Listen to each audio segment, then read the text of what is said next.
the world doesn't hate leadership. It hates biblical leadership. You know, it loves you know, again, I'm not attacking these guys, but just it loves the Andrew Tates, the Liver Kings of the world. It loves, I mean, they got millions of followers because the world loves strong, confident people. Yes. Even if they're strong and confident in the wrong thing. Go in the wrong direction. I think most people are insecure and afraid. Yeah. And so when they see someone that is strong, loud, aggressive, that's who they get behind because they think, well, that guy, that girl, that, you know, that man or woman, they have what I don't have. Yeah. And so they get behind it, but they don't recognize it for what it is. Yeah. And it's just other scared, you know, people with their own insecurities projecting. Absolutely. It's not real leadership. Yeah. It's broken people trying to lead a broken culture. I mean, it's really what it is. And I think that's an important topic to talk about is how to lead in a broken culture. Yeah. And, you know, we have to stand on truth, right? We have to be courageous. Right. It doesn't mean we have to be loud. We can be loud with our actions, right? With our purpose. Yeah. It doesn't mean we have to yell and scream and you know, be angry, right? We can be anchored in truth, but not be angry. And so I think, you know, when it comes to leading in a broken culture and a broken world, you have to stand on truth and you have to be willing to step forth and, you know, fight that battle in a loving and compassionate way, right? It's not just the angry, over aggressive, you know, yelling man. It's not the, you know, weak, mild, you know, too much sympathy, you know, too much tolerance, man. You have to find the blend of those things in order to your point, find the healing in the culture that we're struggling with today. Well, and you know, we go back to that example of Jesus. I think people get this idea of Jesus in their mind, and it's this idea that, you know, Jesus was very soft and, you know, kind of that image that we often have of Jesus. And it's just not that at all. He came, you know, his human father, which would have been his stepfather, was a carpenter. And so Jesus would have been raised in that, building houses and doing the things that a carpenter would have done at that time. He traveled all over the region that he was from during his ministry, which was walking many, many, many miles a day and living, you know, outside and in different places all of the time. This was hard living, doing the things that he had to do to stand up against a lot of oppression and constantly dealing with people that were not only against what he believed, but were saying things like, we need to kill him and we need to do all of these things to him. And yet he continued. And so that was a very hard way to live.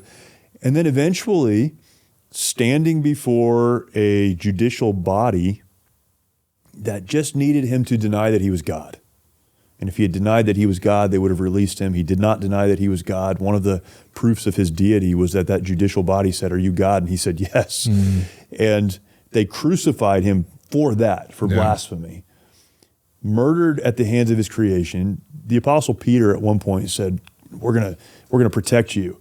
And what did Jesus say? He said, I'm God. I could bring legions of angels if I wanted to defend myself. But I have a job to do. So even when he did not have to go to the cross and endure the crucifixion and all that went along with that, he didn't have to do that. He did it because we needed him to. That's hard living. Yeah.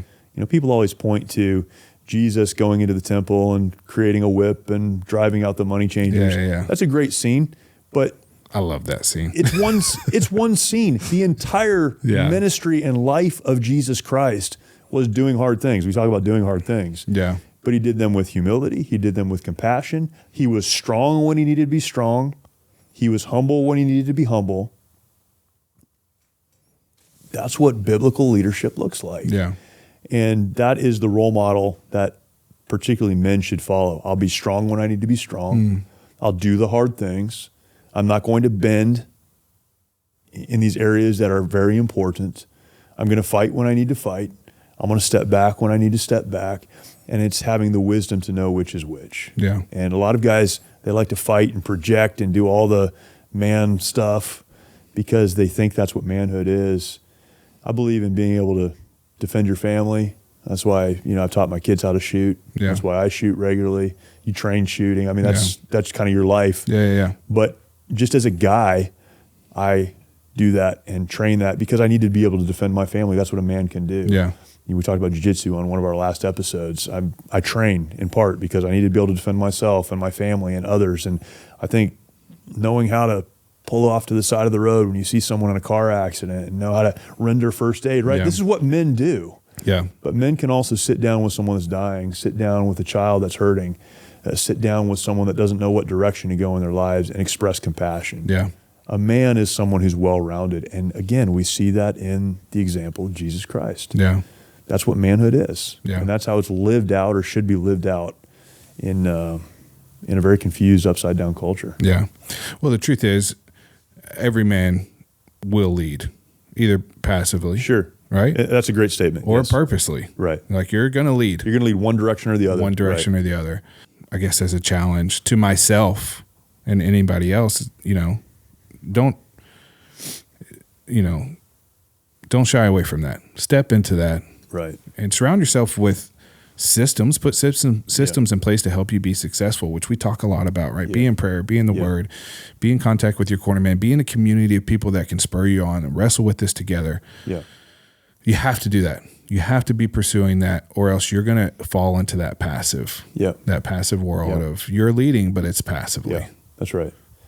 And that system is really important. And people ask, so with all of this, people then, the natural question is like, okay, well, how do I develop that? How do I start that? Right? Yeah. How do I do that? Because this can also almost come off as like leadership philosophy or something, right? Yeah.